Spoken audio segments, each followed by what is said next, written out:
others for a special caring touch. Visiting angels care so much. Visiting angels, America's choice in home care.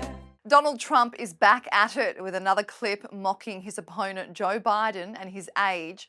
That video was posted to the former president's Truth Social page, showing President Biden and 84-year-old former House Speaker Nancy Pelosi walking into a retirement home. At 82 years old, Biden is the oldest sitting president in history. And if he were to win the election in November, he would finish his second term at 86 years old. Despite Trump not being far off him at nearly 78 years old, Biden's elder age is the centrepiece of the 45th president's campaign. Welcome to this week's Culture Wars wrap-up. Let's get into it.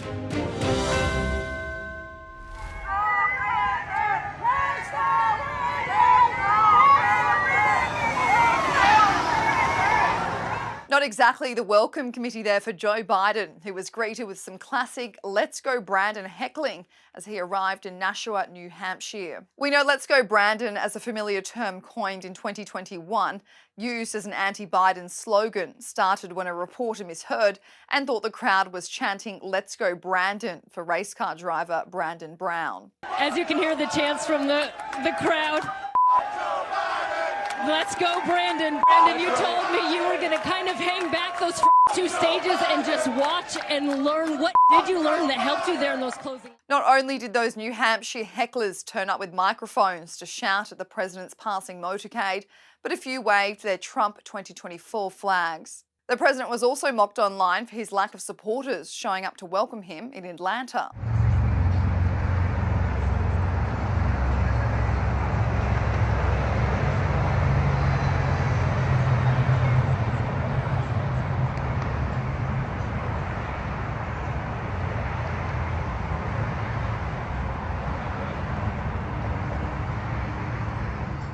A stark contrast to the turnout Donald Trump had while his followers waited outside the courtroom in New York City for the former president to leave his criminal trial.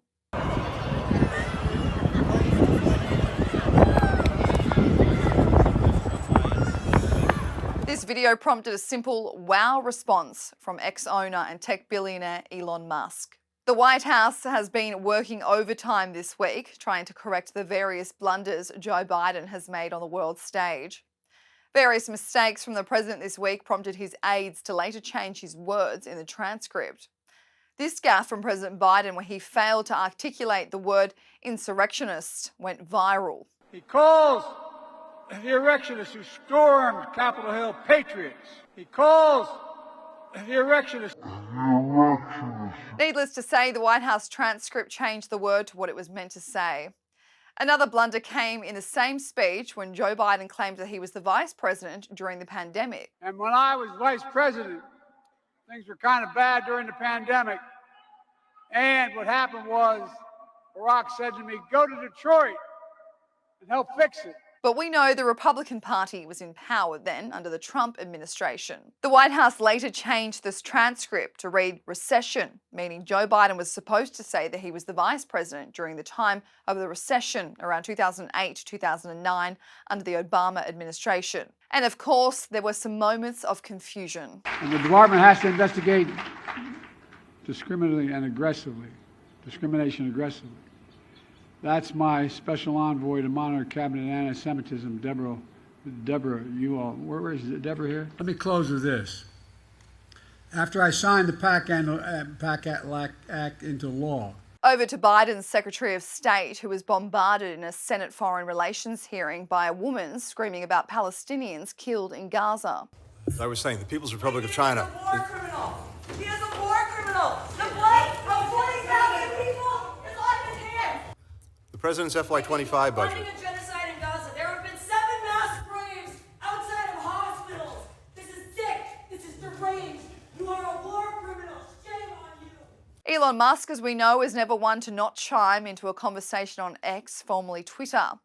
After an article from MSNBC was shared with the controversial headline, How Michael Cohen's Past Lies Make Him a Credible Witness, Mr. Musk weighed in, writing, "Ridiculous. Does anyone actually watch MSNBC?"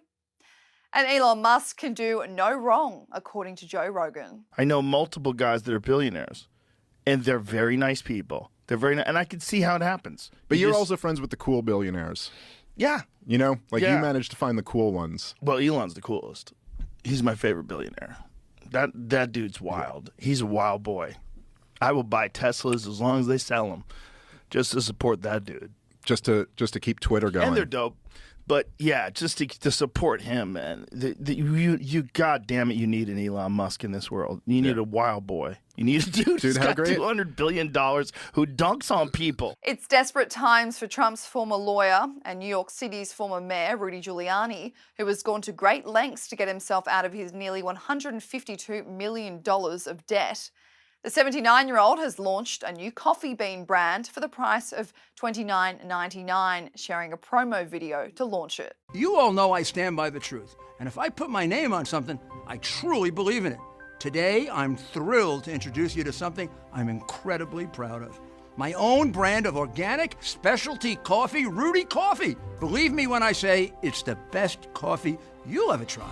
It's smooth, rich, chocolatey, and gentle on your stomach. It's so good, I even recommend drinking it black. It comes in 3 varieties, including what I promise is the best decaf you'll ever have. The View host Joy Behar has been in hot water on the internet this week for comparing Trump supporters to Nazis. And by the way, out there, that hat that you keep wearing, that red hat that says "Make America Great Again," that tells people that you go along with this. So you might as well just put a swastika on the hat. Don't do that.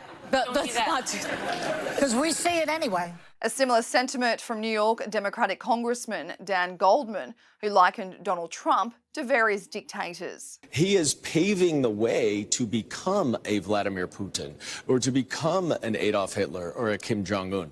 That's what he wants to be.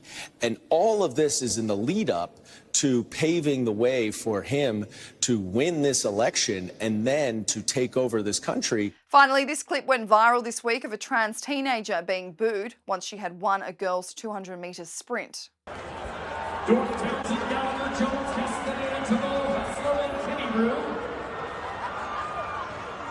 Lane 4 is